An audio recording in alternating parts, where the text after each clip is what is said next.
வீட்டுல நான் தான் மேம் ஃபர்ஸ்ட் பொண்ணு. எனக்கு அப்புறம் ஒரு தம்பி இருக்காங்க. அவங்க ஹேண்டிகேப்பர்ங்கனால தம்பிய பாத்துக்கிற அளவுக்கு எங்க வீட்டுல அவ்வளவுக்கு வசதி இல்ல. அதனால என்ன படிக்க வைக்க முடியல. அதுக்கப்புறம் தான் எனக்கு ஸ்கீம் எனக்கு தெரிஞ்சிச்சு. புதுமை பெண் திட்டம் இருக்கு, காலேஜ் போனா படிக்கிறதுக்கும் நமக்கு ஹெல்ப்ஃபுல்லா இருக்கும் அப்படிங்கறதுக்காக நான் காலேஜ் சேர்ந்தேன். காலேஜ் சேர்ந்ததுல இருந்து இப்ப வரைக்கும் எனக்கு கரெக்டா மந்த்லி எனக்கு 1000 ரூபாய் கரெக்டா ஏறிட்டு இருக்கு.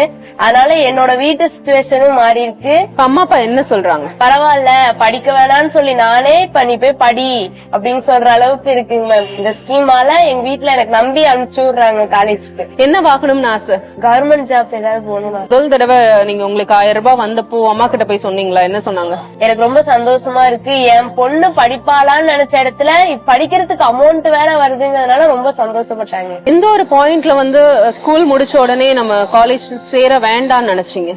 என்னால ஃபீஸ் கட்ட முடியாதோ அப்படிங்கறதுக்காக.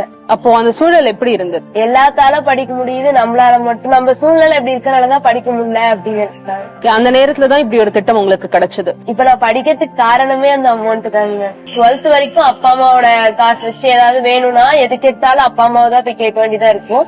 இந்த காலேஜ் வந்து சேர்ந்த 1000 ரூபாய் அமௌண்டால என்னால ஃபீஸ் கட்டிக்க முடியுது. என்னால முடிஞ்ச அமௌண்ட்டை வீட்டுக்கும் தர முடியுது. தம்பிக்கு ஹெல்ப்ஃபுல்லாவும் இருக்க முடியுது. College fees எவ்வளவுப்பா? 2000 ரூபாய் அப்படி வரும் மேம். அதையும் போய் நான் அம்மாட்ட தான் கேட்க வேண்டியதா இருக்கும். இந்த அமௌண்டால என்னால சேவ் பண்ணி வச்சு என்னால கட்டவும் முடியுது. எனக்கு தேவையான புக்கு அதெல்லாம் வாங்குறதுக்கு என்னாலயும் முடியும் அப்படிங்கிற ஒரு நம்பிக்கை இருக்கு. உங்களோட கிளாஸ்ல இதே மாதிரி நிறைய பேர் புதுமை பெண் மூலமா பயனடைஞ்சவங்க இருப்பாங்கல்ல, அவங்க எல்லாம் உங்ககிட்ட என்ன சொல்லிருக்காங்க? நம்மளுக்கு இந்த வாய்ப்பு கொடுத்ததுக்கு எனக்கு தான் கிடைக்கல, உனக்கு கிடைச்சிருக்கு அப்படின்னு சொல்லி நிறைய பேர் ஃபீல் பண்ணிருக்காங்க மேம். முதல்வர் ஐயாக்கு ரொம்ப நன்றி அப்படிலாம் சொல்லி அனுப்பிச்சு விட்டாங்க. நம்மளாலயும் மேல சாதிக்க முடியுங்கிற நம்பிக்கை இருக்கு.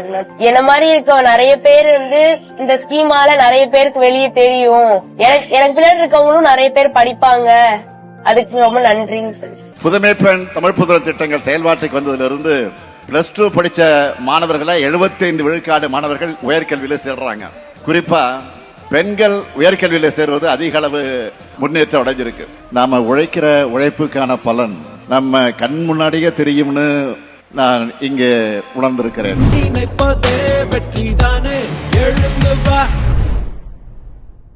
வெளியீடு உங்கள் செய்தி மக்கள் தொடர்பு துறை.